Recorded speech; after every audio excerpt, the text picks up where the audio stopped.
This is Charlie Parsons for Boxing Social in association with William Hill and Empire Fight Store. Delighted to be joined here post-fight victorious John Hedges. John, how are we, bro? Well, very well, thanks, Charlie. Another fight at the O2 Arena, another win. Obviously, this time up the ante a little bit. Anthony Joshua undercard. Just talk about the whole week, the whole experience before we talk about the fight itself. Mate, what an opportunity for a young fighter like myself. Let alone fighting at the O2 again. Fighting on Anthony Joshua undercard is it's what dreams are made of. This is what I dreamed of. And I mean this, even if I come out of a loss tonight, it would never have been on the radar, but how can I not be thankful and grateful and blessed to be in this opportunity I'm in. I'm on AJ's undercard at 20 years of age. I'm winning, man. We know the O2 is a bit of your stomping ground, but did it feel different tonight? Obviously, when we talk about the monumental occasion, AJ's sort of return to big-time boxing, especially in the UK, did it feel different going out to the ring tonight, or business as usual? Business as usual in some senses, but I'll tell you what I did find weird. He didn't have no ring walk. I've never not had a ring walk. Not that it should matter. Didn't have a ring walk, so basically it was just getting the ring. So it was kind of not that I care. Anticlimactic? Yeah, like buzzing in the change room. But no, listen, it's all good. I was waiting for me ring walk, but listen, this is like I say, we're on an Anthony Joshua undercard. Certain things we don't mind giving up on, do we? Let's be fair. Give up a ring walk to fight on AJ Bill. I'll do that every time, over and over. Do you know what I mean? So yeah, that was the only little thing, but. Other than that, it was brilliant, mate. Let's talk about the performance itself. We've got Shane Watson stood behind, who will bring you in a minute, Shane. I'm sure you're ready to get in. But just on the performance itself, didn't get him out of there. But what do you take from it? Sorry, Charlie.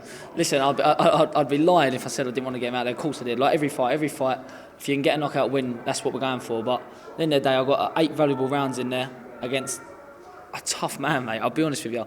I'm not saying I'm the strongest in the division. I've got a lot of strength to work on and maturity and things like that. But when you're hitting someone with them consecutive jabs, they usually do break down. And he didn't. So fair play to Daniel Bosianski, and he's a very strong man and tough man. But one of them cliches. I think I could have done a bit more and got him out there, but I'm happy with the performance. Just quickly before I bring Shane in, I just heard you speaking to him where you come in at 189 for this. I think 175 was always the goal, but when you look at the frame and obviously with the building out that you're going to do, semi-unrealistic. Now you're up at a higher weight. How are you feeling that? Mate, I feel good, Charlie. Listen, ideally, when you're making a jump from a light heavy to a cruiser, and remember I started off as a super middle as well. I didn't walk into the boxing as a light heavy. You do need time. You need a bit of a few months.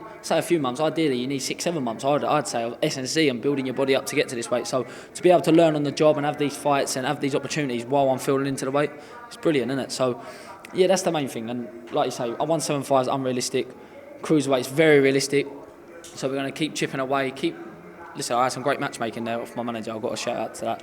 Slowly built up. That fella was a little bit heavier this time, and next fight will be the same again. And then I'll be a full-fledged cruiserweight, and we'll be taking on the cruiserweight opponents. You're young as well. There's no rush, right? Exactly that. Remember the age, but mate, I'm game and I'm ready for anything. Shane, I'll ask you to just jump into the side of John here as he leisurely strolls through. Shane, just your thoughts? Say again? Your thoughts. Oh, right. Good start, mate. It's a good performance against an experienced guy. Got a good record. He's very tough, obviously. Got hurt a couple of times. I think John could maybe up it a little bit and force a stoppage, but 8 valuable rounds in the bank, and a good performance and a dominant performance. And I'm just glad that he didn't get cut from the head clashes, because the geezer was coming in with his head quite wild from round 1, and there was quite a nasty head clash in the first round, and all he would have needed was a bad cut in the first round. I swear to you, not doing it right, sorry about that, but I swear to you, I thought it was cut. I've never had a cut in my life. Listen, you got to learn. It wouldn't have hurt me, but I felt this gush of sweat and it was bong on my head. I thought, hello, do you know what I mean? That was some shot, but it was a head clash. But listen, like Shane just said there, it could have happened at any time, and it was good to have someone who's a bit rough, bit physical in there.